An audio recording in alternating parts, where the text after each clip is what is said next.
Hi, I'm Lee Milan, and in this video we're going to look at EQ3 techniques.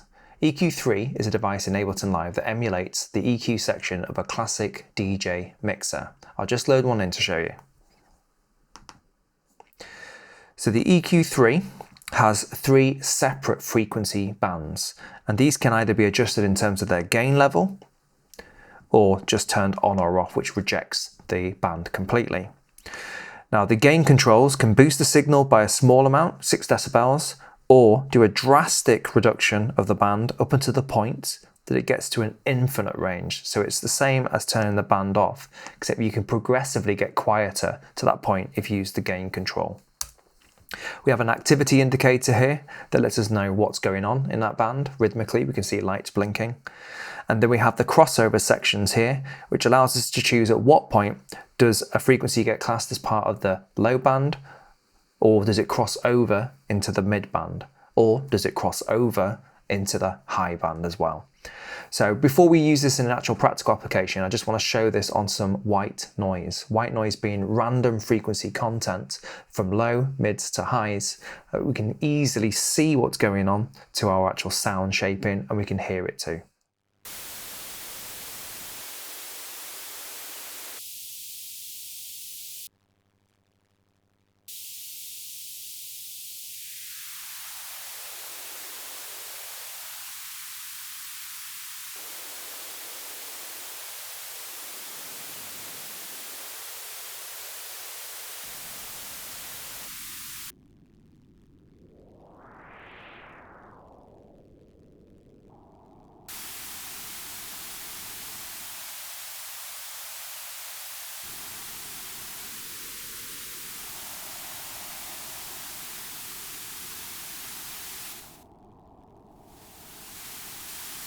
So that should give us an idea as to what each of these dials does from a very technical perspective, not very musical at this point.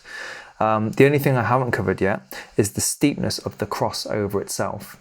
So you notice when we had everything rejected but the low band, we could see a filtering effect happening.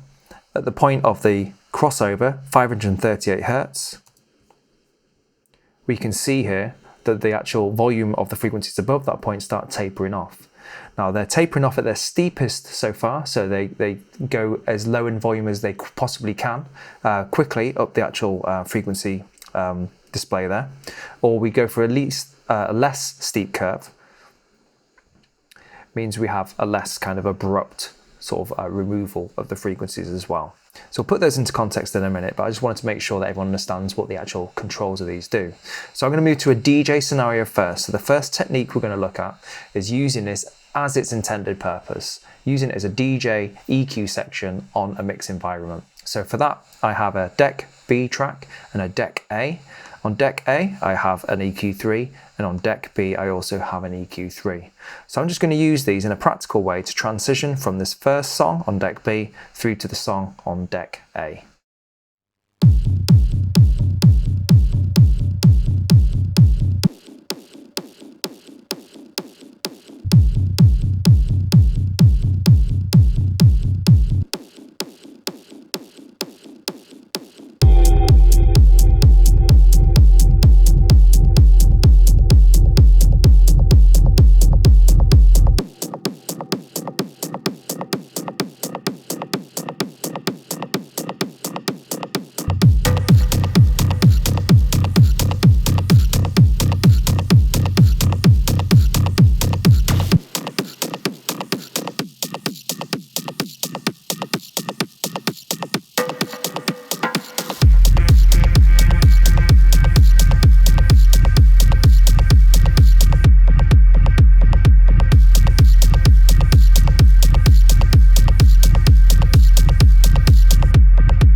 So you can see by creatively rejecting certain bands, and to the point that deck B has all three bands rejected, meaning nothing is passing through, you can move between two songs using the actual frequency bands as musical ways of interacting between the two songs.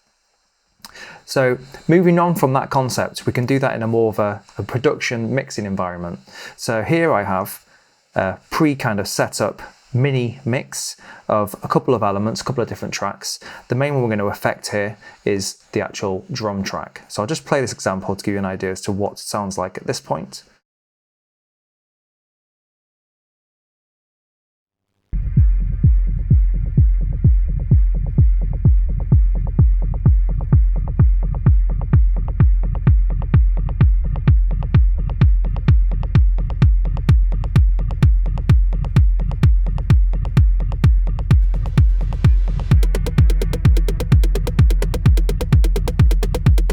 Okay, so we have a main kind of switch section here at bar 17, and I want to use the same techniques we've already done to basically remove the low rumble from this sound to give a sense of lift before the next section at bar 17 happens.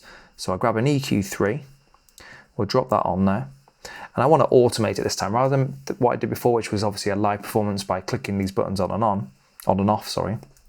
Let's go to show automation, and I'll use the pencil tool and just draw that cut to happen at that point.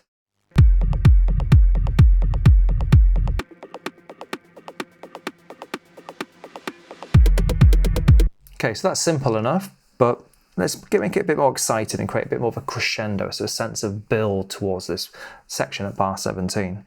So I've actually doubled the length of that cut there. And what I'm going to go for is a different control to modify. So as I showed you when I was playing with the white noise, we can move these actual crossover points as a musical way of moving the content. So if I do show automation of that control, I'll take my pencil tool off. In fact, I'll use the shortcut key, so I'll press B. And I'm going to create an anchor point at the beginning of that section. So it was there, wasn't it? And then I'm going to just raise that to go up higher as it builds towards that section at bar 17. The automation for the crossover doesn't necessarily need to drop back down at bar 17 because I'll engage the actual band again and it will no longer be cut from the mix.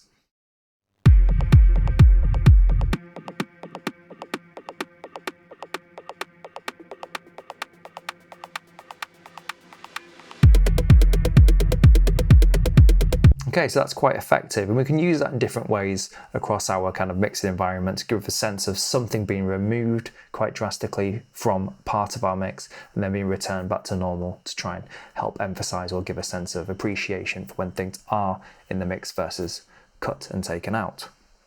So the third technique I want to cover is how we can use EQ3 as a colorization tool. So basically to stamp an identity on our sounds and make it stand in a different space of our mix apart from the other elements that are in our mix as well. So in order to do that, I want to explain why it adds color as well, because it's a good chance for us to cover a couple of technical aspects of how sound works. So one aspect of what happens, if we go back to our noise example here, is when we move these crossover points, you start seeing that they're not perfect. It's not like a crossover between the low section here and then the mid section here is just like a knife and it drastically stops and the next one takes over. There is actually that crossover that happens. So there's a bit of kind of what we say bleed of that low band having a chance to reach into the mid bands, and then the mid bands having a chance to reach down into the low bands too. And when those overlap each other, they create different kind of aspects of behavior with the frequencies overlapping. So one result of that is we get this kind of notch out of the signal's volume. So, and in the signal's frequency of the volume, should we say. So let's have a look at that in practice. Put these bands back on and just move the crossover points.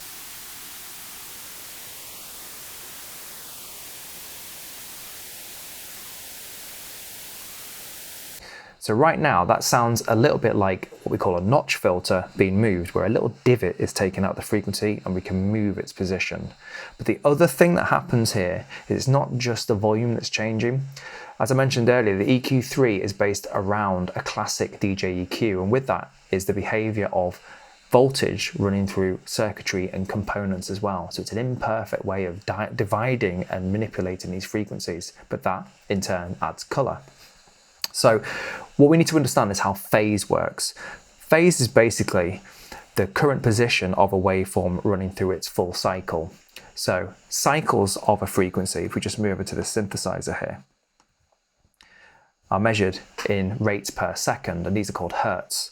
So I've got on this bottom part of the synthesizer, I have a sine wave, so a signal that basically only contains the frequency it's playing. So this waveform only produces the frequency of 70 hertz.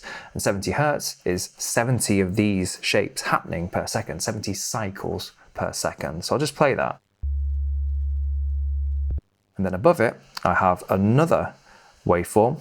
Again, it's only playing the frequency it's set at. It's got no other additional information in it.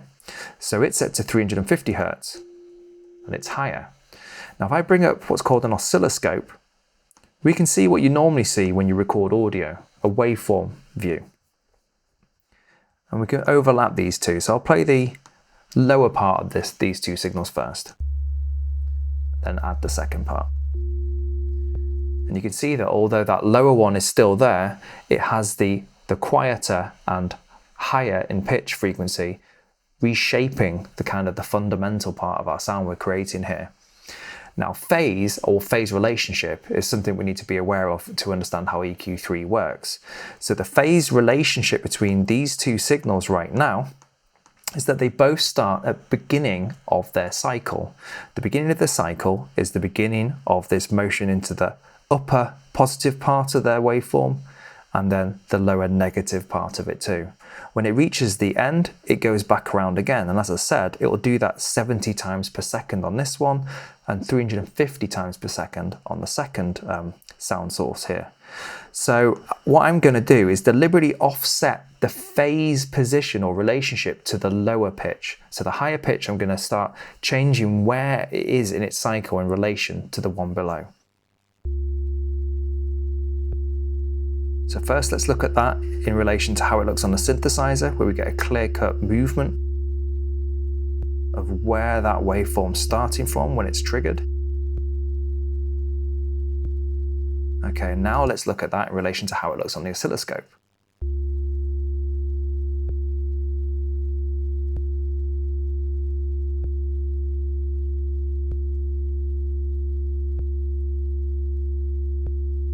Okay, so we're seeing a big difference here. We're seeing that ripple effect moving to different positions across that lower frequency that's being played there. But when we have a lot of frequency, so beyond what I can sort of demonstrate to this point with the synthesizer, they can all affect each other in either positive or negative ways. They can enforce each other at certain points within the tone, or actually reduce and take away from each other as well. Let me show you that in context with the EQ3 and what it does to our waveform.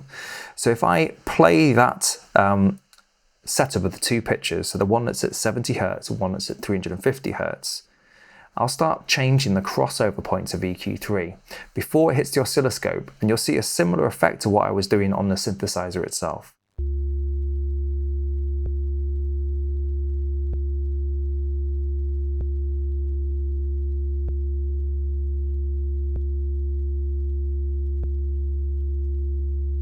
So you see, it's like I'm going into the synth and changing the phase relationship of one part of this signal, one part of the frequency range, versus some other parts of the frequency range too. So this, in results on more musical sounds, gives us color that we can add. We can change, kind of like synthesis, but change it to sounds that are already audio or already sounds that have already been created. So I'm going to run over to my example at the bottom here, where it's a sound I've called color demo because it's designed to demonstrate this effect. So I have a kind of designed percussive bass here.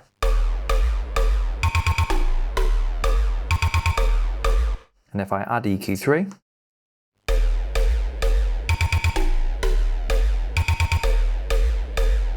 so with it off and then with it on.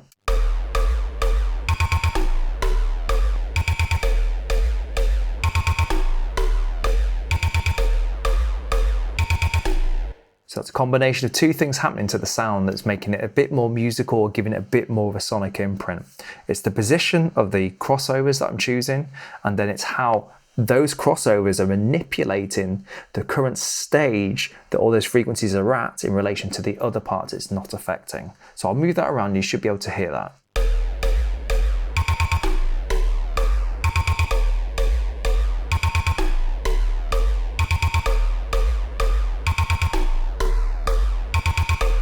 So it's slight, it's not necessarily something you just be able to hear it out of the blue and say that's what's happening to that sound, but it adds a little bit of character to sounds within our mix.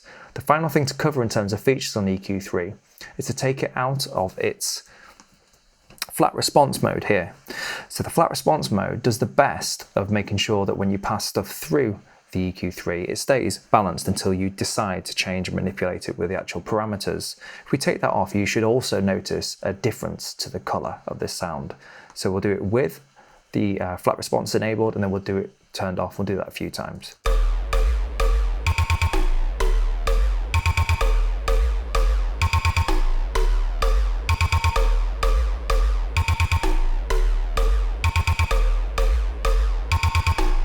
So to me, there's definitely a change in the top end characteristic of this, so that top band kind of area sounds brighter when it's disabled, but there's other aspects of the sound being manipulated too. So what we've done in this video is we looked at EQ3 and how it can affect our sound.